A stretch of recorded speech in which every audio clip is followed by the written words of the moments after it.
Okay, on this video, we're gonna talk about the 3 best proteins for fat loss. And I wish I had known this sooner. And I'm so excited to have this information, to apply this information, and to share it with you. So are you ready? Here we go. Here are the 3 you need to be eating every single day if you can. Let's dive in.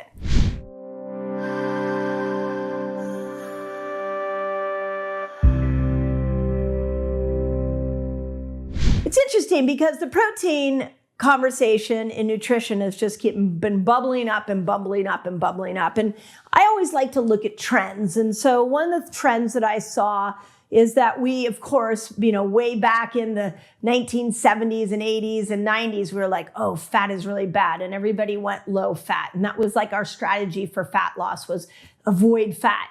And then all of a sudden we realized, wait a second, fat isn't that bad. We've got fat, good fat, and we've got bad fat. We really needed to separate out the conversation around fat, and we needed to bring the good fat back in. Then we moved the cultural nutritional conversation into carbohydrates. And it was like, oh, carbohydrates are bad. And everybody went keto, and they were scared of carbohydrates. But then there was some challenges with that because there are some good carbs that like nature's provided us with like fruit and sweet potatoes and some of leafy green vegetables, or actually a lot of vegetables have carbohydrates. So we needed to be able to separate out what I call man-made carbohydrates and nature-made carbohydrates. So it seems like with each one of these trends, there's been a deeper discussion that needs to be had. And with protein bubbling up to the surface and everybody talking about how it is the hero macronutrient, videos like this are really important because now we've got to dive into the nuance of protein so that you can understand it a little bit better so that you make the right choices and it actually works for you, that these new emerging trends actually get these results that you're looking for. So with that in mind, what we do know about protein, it is the most satiating of all macronutrients. So what that means is it's the most satisfying, it kills hunger better than carbohydrates or even fat. Now, I think of fat as like putting the brakes on hunger, but it's not necessarily satisfying. Protein can put the brakes on hunger, but it's also very, very satisfying. So you're not only pleasing your brain, but you're stabilizing your blood sugar, which ultimately is going to help with weight loss. Now, the other thing about protein that's really important is that every time you eat protein, you're increasing something called thermogenesis. And thermogenesis is where the heat in your body heats up to be able to burn fat. Now, I've been teaching you all about this fasting lifestyle where you become a really good sugar burner and you become a really good fat burner. And what we know about being a really good fat burner, like the best way to be the best fat burner is fasting, which is why so many of you have had such great results with fasting. But when we add protein in to our food, when we're over here in the sugar burner system, we actually increase our fat burning capabilities because we're increasing thermogenesis. So that's why it's such an important nutrient, because we can facilitate a faster metabolism by making sure that we eat more protein. Now, before I go into these, don't worry, I'm not trying to avoid it. I just want to give you some kind of big concept so that you don't just walk out of here of this video and think that the foods I'm about to show you are like the ones that you have to eat to improve fat loss. I want you to understand the concept. And one of the most logical questions that we're having right now around protein is how much? And what I have found is that this recommendation of 1 gram of protein for every pound of ideal body weight is a great guideline, but it falls apart in 2 areas. It falls apart when it takes a lot of work to eat that much protein all day long. So it can become really difficult, which over time becomes a disciplined habit you can't stick to. And it falls apart in certain people who have microbiomes that convert protein into glucose. And some of you, if you've been increasing the amount of protein in your diet and you're gaining weight, it's possible that you are actually have one of those microbiomes that converts protein into glucose. So I like really keeping it simple and saying at every single meal I eat, I want to get at least 30 grams of protein. In the new book that I have written that will come out in November of 2024, it's called Eat Like a Girl. I have lists in there of all my favorite proteins and what their protein count is and what their amino acid profile is. So hopefully, that will be available for you soon, depending on when you're watching this. But for the sake of this video, just ask yourself, what like 7 ounces of a chicken breast is about 30 grams of protein, at least, or even more. So I know that like 6 eggs are 30 grams of protein. I know when I make a protein shake, a lot of times my protein shakes have like a 15-gram protein per scoop, so I'll do 2 scoops. So just be looking at that 30 gram as your target with each meal. And I think that way we can steer in the right direction. With all those principles out of the way, now let's talk about these 4 best proteins. And number 1 is one that I personally love, is Greek yogurt. So with Greek yogurt, what works with Greek yogurt is threefold. 1, it is the most protein-rich yogurt. So when you walk and you're looking at your yogurt aisle, if I just said eat more yogurt, not all yogurts have the same protein amount. Greek yogurt has the highest amount of protein. The second thing about Greek yogurt is it has a high amount of fat. So now we've got protein and we've got fat combined together. So our hunger, we're going to increase that satiation.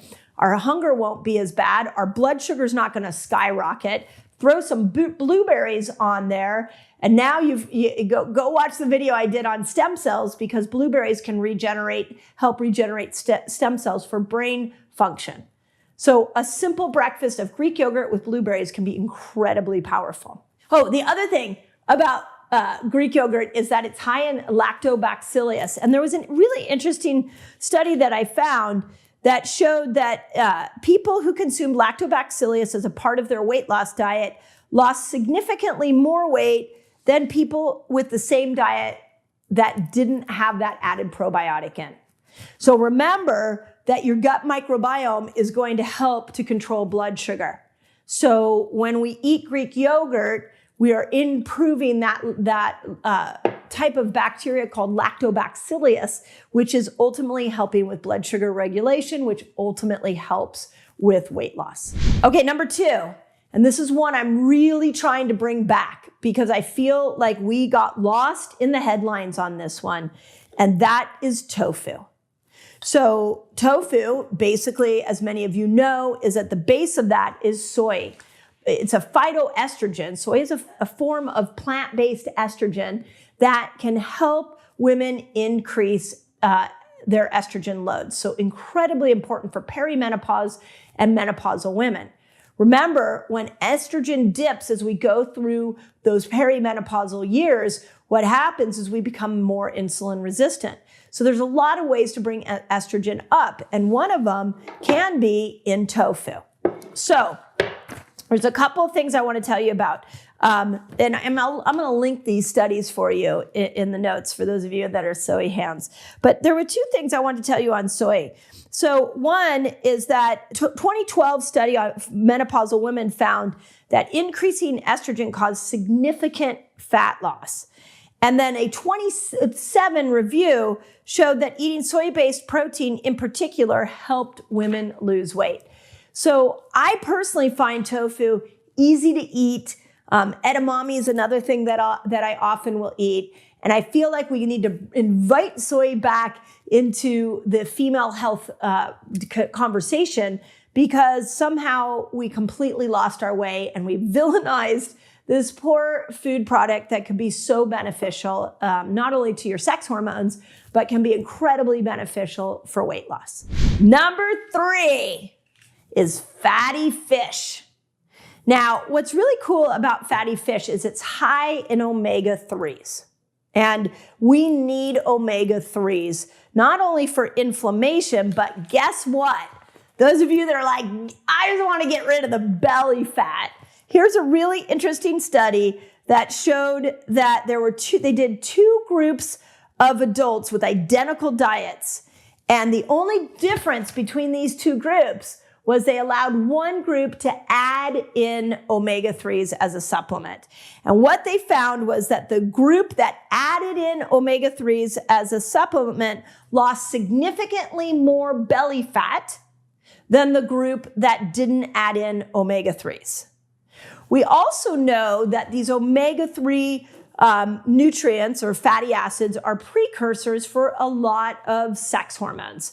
Specifically, our good friends, estrogen and progesterone. You need good omega-3s to be able to make those. It's like an ingredient prerequisite for making these powerful hormones that many of us, or we all are, not even many of us, we are all losing as we go through the menopausal years. So adding fish back in, especially fatty fish like salmon. You may also try adding in some things like mackerel is a really good one. I found a long list that I thought was really important to point out, because some of you are like, I don't like salmon, but when we look at mackerel, anchovies, sardines, and herrings, they are all those are real fatty fish. They're real high in omega-3s.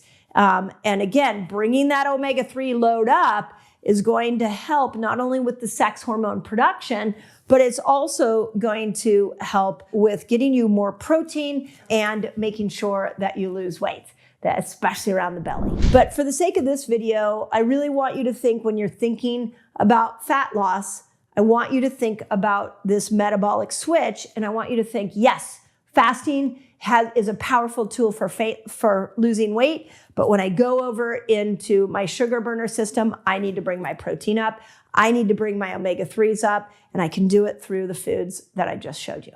So, as always, I hope that helps. If you were really great at, have found that like increasing protein really helped you lose weight, tell your story in the comments so that we can all see it and understand what you did. And we all, I think of my channel here on YouTube as a big incubator. Like, I'm bringing you the ideas that I am seeing based off of science. I'm showing you what I've seen work within my clinic and within my online community. But that doesn't discredit some of the tips and strategies you might be finding helpful. And if we bring all of our minds together in this beautiful social media platform called YouTube, we all win. So I'd love to see your comments in there. What's working for you protein-wise? How you doing with your protein load? Did you find adding protein in helped with your weight loss? Share it with us so that we can all learn from your experience. Okay, where are my women? We're gonna dive into food. 5 foods. I want you to incorporate these 5 into your diet. You don't have to do it every day, but how about every week? Because these 5 foods, it's like nature created them specifically for the female body. So on this video, I'm gonna go into these 5 foods. I'm gonna talk about why they are so great for you. I'm gonna show you some science, and I hope that you find that, just like I taught you in Fast Like a Girl, that that fasting can be medicine, food can be medicine too for the female body. So let's dive in. Okay, the first food, I'm on a quest to bring this food back. And I have it written all over Eat Like a Girl. I have the Chef Leslie, who did the plant-based track for Eat Like a Girl, is obsessed with this food, gave us some great recipes, and I want to bring this food back. Are you ready? I feel like there should be a drum roll. Boom, boom. It's soy. We started avoiding soy because somewhere along the line, we got the message that soy would cause breast cancer. Okay, soy is a phytoestrogen. So that means, phytoestrogen means it's a plant-based estrogen. When we look at estrogen, there's toxic estrogen. Those of you who ever run a Dutch test or a hormone test, we call that 4OH. And it is toxic estrogen, and it causes breast cancer. And then there is protective estrogen. We call this 2OH. And 2OH, protective estrogen, is a very, very helpful estrogen, and you need lots of it, and soy provides that for you. So if you're not convinced, let me tell you a couple interesting studies. The first one is a 2019 meta-analysis that basically showed that women who added soy into their diets lost weight. Okay, why would that be? Because when we bring in these phytoestrogens and we get this protective estrogen up, it helps balance out the harmful estrogens. And it's the harmful estrogens that you're getting in your skin products, that you're getting in pesticides that are sprayed. So make sure your soy is organic. The pesticides that are sprayed on fruits and vegetables, that those are endocrine disruptors. So just like we've talked about omega-3, omega-6 balance, we need to talk about protective estrogen and harmful estrogen balance. Really, really important. So you would lose weight because you brought up your protective estrogen, which helped counteract the toxic estrogen that your body's been accumulating in fat. So then when I dove in deeper, I found some really interesting studies. I've brought this to you all before, but in case you didn't see this video, that actually there was another study that showed that women who are going through menopause, this is a 2021 review, found that if they were eating soy, their menopause symptoms reduced. Again, when we look at estrogen, we can't just clump everything in the estrogen category. Like estrogen dominance is not an increase of good estrogen. Estrogen dominance is an increase in the toxic estrogen. You want to use food strategically to increase this protective estrogen. And when you do, your menopause symptoms will be better and you'll lose weight, according to these two studies that I will link and put in the notes. I also have a really good, if you're interested in that topic, I have a really good Resetter podcast that I did with my favorite integrative OB. And we went geeked out on phytoestrogens, so I'll link that in the notes here too. Okay, so where do you get soy? Well, I like edamame. I think edamame because it's a soybean. It's the original source. You can get it in tofu. I like tofu or tempeh. Those are both. Tempeh sometimes people can handle better because it's fermented. But soy milk is highly pasteurized, so I'm not a fan of soy milk.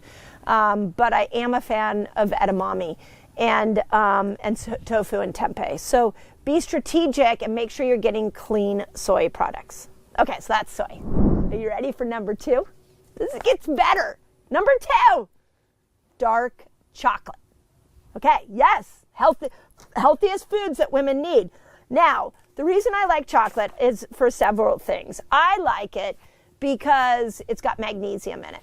So for me, at like the end of a day, I will, at the end of a day and I have my dinner, then a little square of chocolate because it just makes my brain happy and it's some magnesium to help me sleep. But the science says that there's some other really interesting reasons why you would want to have chocolate is because it's high in what they call naringenin. And naringenin is a phytoprogestin that will naturally increase progesterone levels. So it's also, we know that dark chocolate is packed with lots of polyphenols, which is great for gut health. So let's look at the two I've given you. We know soy can raise the protective estrogen and chocolate can raise your progesterone. When we're going through menopause, what's happening is this ratio is going off. So a daily dose of some edamame and chocolate, maybe not at the same time, although somebody should come up with a recipe on that, can really naturally help you balance out these two levels. And what I love too is that my chefs in Eat Like a Girl have so many chocolate recipes. When we sat down to build out this book together, I was like, I need lots of chocolate. It's amazing for women. There's so many reasons why we should do chocolate, and really good, high quality, organic dark chocolate. So if you want to know how to make some great recipes in here, I highly recommend checking out Eat Like a Girl. Okay, but here's what I think is really interesting about chocolate is that not all chocolate's the same. So make sure you're getting one that's 70% or higher. That's important. You don't want your chocolate to be like a 50% or milk chocolate. It needs to be dark chocolate. Okay, number 3 is wild caught fish. Now, wild is important compared to farm. Farm is basically they put it in a container and it doesn't have as many omegas, whereas wild, it's been out swimming in long distances and it has a lot of good omegas. So, not only is wild-caught fish high in protein, which we need. So the thing about menopause in general is that we are really fighting for muscle. And wild-caught fish really has a high amount of protein. So you're not just getting the omegas. I feel like the protein amount doesn't get talked enough about. So wild-caught fish is really important to bring that protein up. But there was actually a 2021 meta-analysis that showed that omega-3s in general can improve sex hormone production and can decrease inflammation. So this analysis actually went on to say that there are 10 different studies that show that omega-3s increase estrogen and progesterone production, that they protect against oxidative stress, and they decrease inflammation. So now we've got ourselves some fatty fish that's helping with estrogen and progesterone production. I actually see a meal forming out of this video. One of my favorite recipes in here that Chef Leslie made was a kimchi edamame bowl. Oh, so good. If you paired that with some just broiled salmon, which Chef Jeff put a really good salmon recipe in here, and then do some chocolate. Now you have yourself not only a yummy meal, but you have yourself a meal that's helping your hormones. So again, food is hormonal medicine when we use it right. Now, what are the fish that are best for omega-3s? It's an interesting one because salmon is the most tasty to me, but when we look at like really dense omega-3 foods, we have to be looking at mackerel and anchovies, sardines, herring. All of those can be really good. So if you like those fatty fishes, make sure you include them on a daily basis. Chef Jeff did something really interesting I was really excited about in Eat Like a Girl. He did a sardine tostada, and he actually created a little breading with some hemp seeds around the outside of it. Mwah! It is so good and a beautiful way to get sardines in. So again, get yourself a copy of Eat Like a Girl so you can get some of those recipes. But that's wild-caught fish. So that's number 3 of the foods. We have anybody's mouth salivating yet? I'm hungry, I know, doing this video. Okay, number 4, the 4th most important food for women is actually a category of food, and it's complex carbohydrates. Now, I'm not a big fan of high carb diets. I believe that women should cycle high carb or higher carb with lower carb. In both Fast Like a Girl and Eat Like a Girl, I have talked about the fact that the 2 food styles I like are ketobiotic, that's a lower carb style, and hormone feasting foods, which is a higher carb style. So what I'm about to tell you would be great when you're in your higher carb days, your hormone feasting days. And here's what's really interesting. And by the way, if that's a new concept for you, what I want to encourage you to do is look at this higher carb the week before your period, or for my perimenopausal women, it's when the anxiety kicks in, or for my postmenopausal women, at least once or twice a week, I want you to include these complex carbs. And honestly, my favorite of all favorite, outside of chocolate, is a sweet potato. And there's a lot of different versions of sweet potatoes. So remember that each sweet potato has a different color, and each color brings a different set of antioxidants. So make sure when you go to the store, you get the purple ones. Sometimes you get the white ones. Sometimes you get the yellow ones. But sweet potatoes are great complex carbs for women. Squashes are great. Carrots are great. Beets are amazing. Chickpeas are off the hook. I love taking carrots and dipping it into hummus. It's a great, yummy meal, but also incredible for hormones. And then, of course, we have our legumes like lentils and beans. And we have it's funny because this video, there's over 100 recipes in here that will really support all of these foods. So complex carbs. Complex carbs means they have fiber, but the ones I mentioned specifically are great for women. Number 5. Ready? Berries. I love berries. I talk about berries, I feel like, on every video here. But the reason berries are great is that they're low in sugar, high in fiber, and they're packed with antioxidants. We throw around the word antioxidant a lot without really explaining what it is. It's like a multivitamin. nature made you a multivitamin to protect your cells from all the toxic damage. So we want to make sure that we're eating lots of berries. And there was an interesting, we think of berries for brain health. My sweet friend, Jim Quick, I just love that man. I brought him on my podcast and we talked a lot about the superfood power, brain superfood power of berries. And as I've researched berries more, it's really interesting. Like this study I just found that people who are overweight who ate blackberries, which are really great, showed a greater fat oxidation and increased insulin sensitivity. So let's maybe get out of the blueberry lane and get into like the blackberry.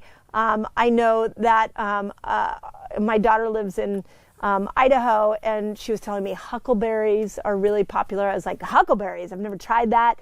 I can tell you by me here in California, a wall of berries show up 2 weeks out of the year, and I grab them, and they're so tasty. So different berries have different pack a different antioxidant punch.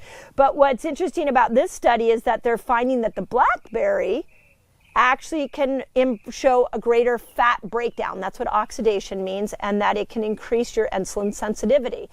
So remember how I talk about hemoglobin A1C all the time? What I'm saying here is that you can add blackberries in to really improve that hemoglobin A1C measurement. Again, food is medicine when you know how to use it. The other thing about berries is it can slow aging. So those of you that are looking to slow that process down, the polyphenols in berries really help to preserve brain function, which is what my sweet friend Jim Quick taught us in the Resetter podcast. So they're yummy. They help with insulin sensitivity. They help you break down fat, and they keep you cognitively performing cognitively well.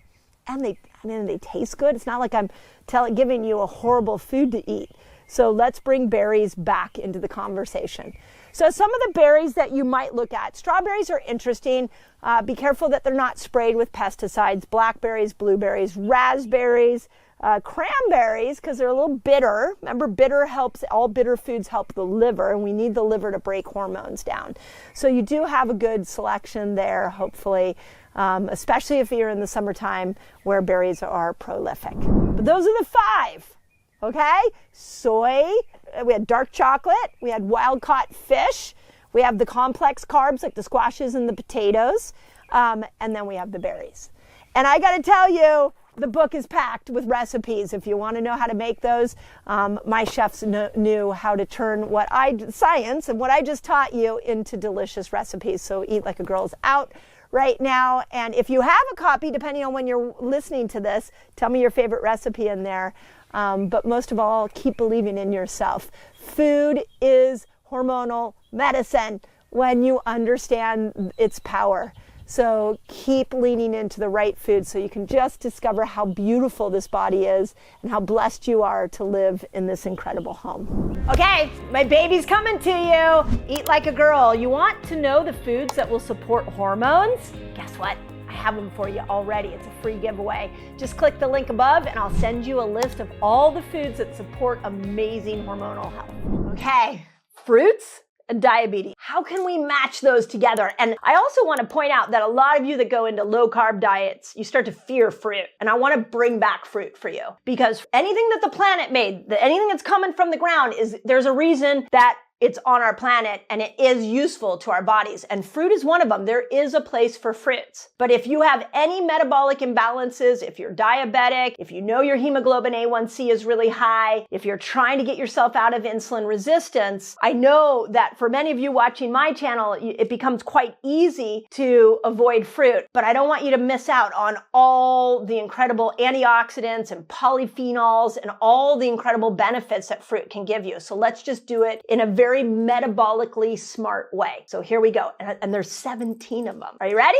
Here we go. First thing I want you to realize is that every food, but we're just keeping this to fruit, has a measurement of what it will do to your blood sugar. So when you eat that food, we know how high is it going to spike your blood sugar. And that increase in blood sugar is called a glycemic index. So all foods have been given this glycemic rating. And so when we look at somebody who's trying to overturn insulin resistance, when we look at somebody who's trying to improve their metabolic flexibility and their whole metabolic system, if we look at somebody who's pre-diabetic or diabetic, we have to bring in this conversation of the glycemic index. So unfortunately, some of the fruits, like the tropical fruits, which, by the way, I'm a fan of for progesterone building, I'm not a fan of for metabolic flexibility long term. I feel like for women, we should bring it in to periodically, those tropical fruits, to increase progesterone. But as a fruit that you would eat on a regular basis, it's a no for me. I only go into bananas, mangoes, papayas if I'm trying to raise progesterone, and I'll do a splash of those. And then I go back to these 17 fruits I'm going to talk about now, because those fruits are just so high on the glycemic index.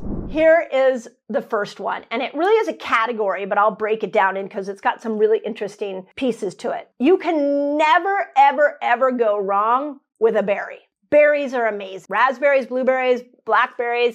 My farmer's market in the springtime, there's like a 2-week period where they've got a wall of berries, my favorite. So you can never go wrong with a berry. And remember that when you cook it, so like if you put it in a pie or, you try to make like any kind of sauce, or my son the other day was taking pomegranates and reducing it into a reduction sauce. Anytime you start to cook with it, you pull some of those nutrients out. So I would prefer, in order to get the benefits that I'm going to talk about here with berries, is that you are using them raw and that they're organic. They're not sprayed with pesticides, because pesticides are an endocrine disruptor. So raspberries is the first berry. It's the lowest in sugar, and it's incredibly high in fiber. So remember, when we're doing low carb diet, we're looking at the net carbs, and a net carb is your total carb minus the fiber. So when we look at a net carb of a raspberry, the net carb is very low because it has so much fiber. So it'll slow down that absorption of blood sugar, which is why it can work for a diabetic. Second thing that we have to think about is that it's a good source of polyphenols. And polyphenols, remember, are feeding your microbiome. So you got these little pets inside your gut. They make you serotonin, they balance your blood sugar, they improve your immune system. They're like little, I know as sad as and gross maybe as it sounds, but they're bugs. They're alive, and they're in your gut, and they want food. And if you feed them, they get really happy, and they make you a lot of wonderful neurochemicals. So what we know about raspberries, those little bugs in your gut love them. And so you're going to make all the neurotransmitters that the gut can make. You're going to improve your immune system.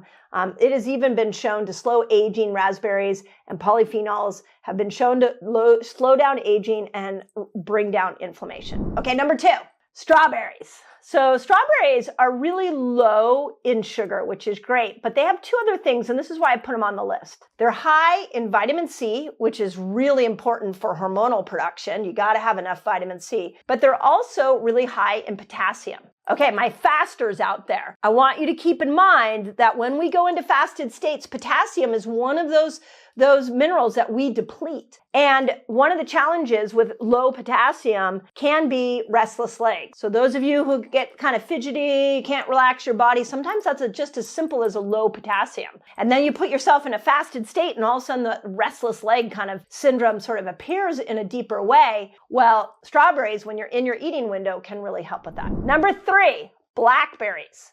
Now, what's superior about blackberries for all berries is they're very high in fiber. In fact, of all the berries, I'm telling you, blackberries are the highest in fiber. So they're going to really stabilize your blood sugar. For me, that's my favorite.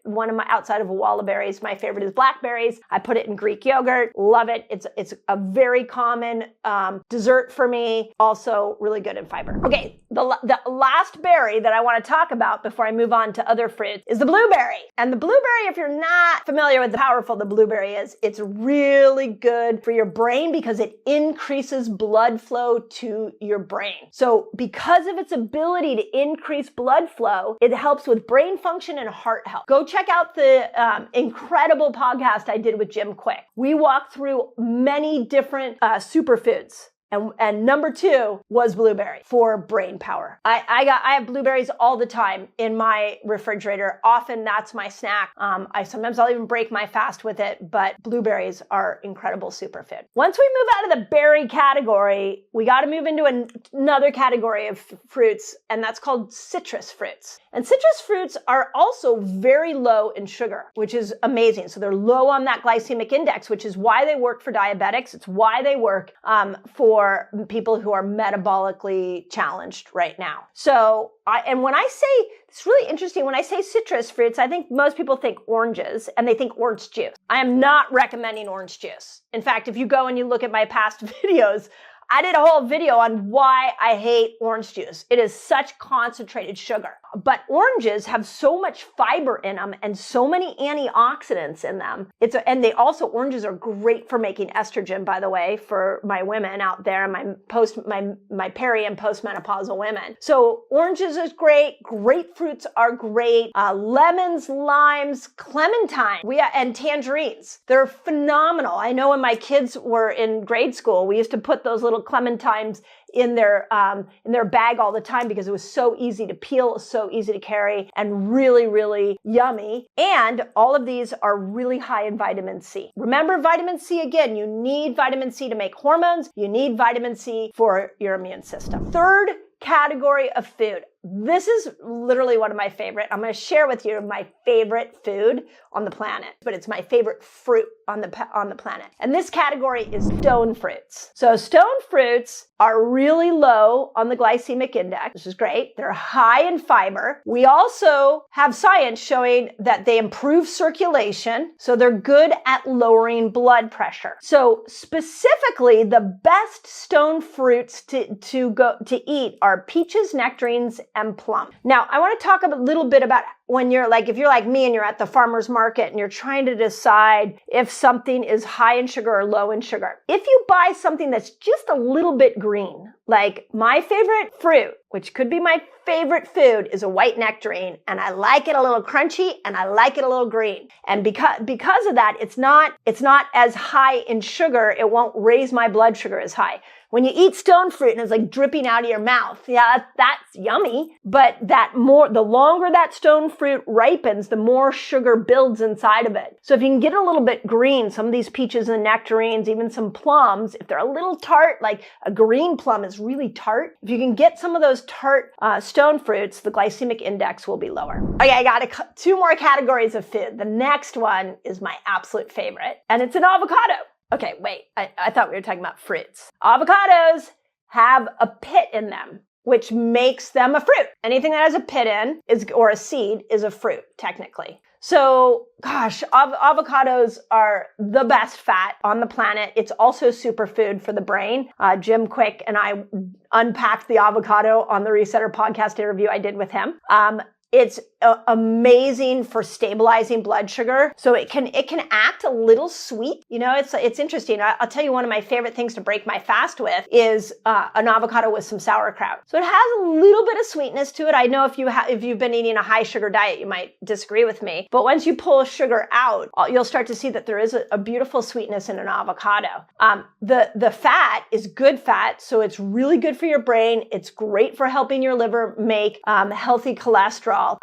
And it has 10 grams of fiber. It's really high in fiber. Remember, we got to bring fiber up to feed the microbes in the gut, but also to stabilize blood sugar. I hope you don't fear the avocado. It's like one of my favorite of all favorite. In fact, I've mentioned this before. Tom Bilyeu on Impact Theory asked me if I could only bring one food on a desert island, what would it be? And I said avocados. The last category, which is really interesting, and I'm going to give you some fun ways to look at this food, is tomatoes. So if you can make some guacamole and put some tomatoes in it, you're going to get a double whammy of some sweetness, stabilizing your blood sugar. But I'll tell you my favorite way to eat a tomato. And I only know the company that does it. I know we have a lot of great chefs out here that could probably figure out how to make this, but it is fermented salsa. Wise Goat, you can go check them out, has the best fermented salsa on the planet. So if you are a fermenter and you know how to ferment,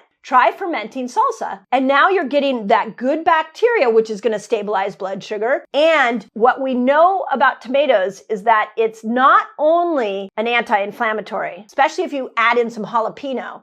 But if you do like a guacamole with a strong tomato, some avocado, and some jalapenos, you're bringing inflammation down, you're stabilizing blood sugar, you're bringing fiber up, and jalapenos have capsaicin in it, and that speeds up your metabolism. So there's so much to unpack here. And what I'm hoping you're seeing, and I know if you just stumbled upon, this is your first video on my channel, welcome. And what I'm trying to show you all is how to master these two metabolisms we have. When I wrote Fast Like a Girl, I was really focused on teaching you how to master the fat burning metabolism, because so many people don't even know about that. When I do a video like this, what I'm here to help you do is master the sugar burner system. There's two metabolisms to master. So when we look at food as medicine, it is absolutely medicine. It should be our first level of medicine. We gotta go to these foods and go, okay, when I'm eating guacamole with a spicy jalapeno in it, I'm not just delighting my taste buds and getting some dopamine, but I'm bringing inflammation down. I'm stabilizing blood sugar. I'm feeding my microbiome. I'm improving my metabolism, and all of that fits under the sugar burner system. Food is that powerful. So, as always, I hope that helps. I don't want you to fear fruit. I want you to bring fruit back into your life, but I want you to be really smart about it. So, here's what I want to do, because I love looking at your comments. In the comments, I want you to tell me, of all those things, which one's your favorite? What's your favorite fruit? I'm excited to see what everybody says. And as always, thank you all for sharing my videos and for engaging with me in the comments. We are more powerful together. I'm so happy that these are helping. And yes, we need to look at food as medicine. Sometimes we do a lot of fasting on this channel, and now it's time to make sure that you master food. As always, I hope that helps. I know you're struggling to lose weight. It may be your fasting length. So in this video, I'm going to show you the perfect fasting length to unstick weight loss. In fact, it's such an incredible tool for weight loss. I think you should start with fasting before you change your food to be able to get into that door in for losing weight.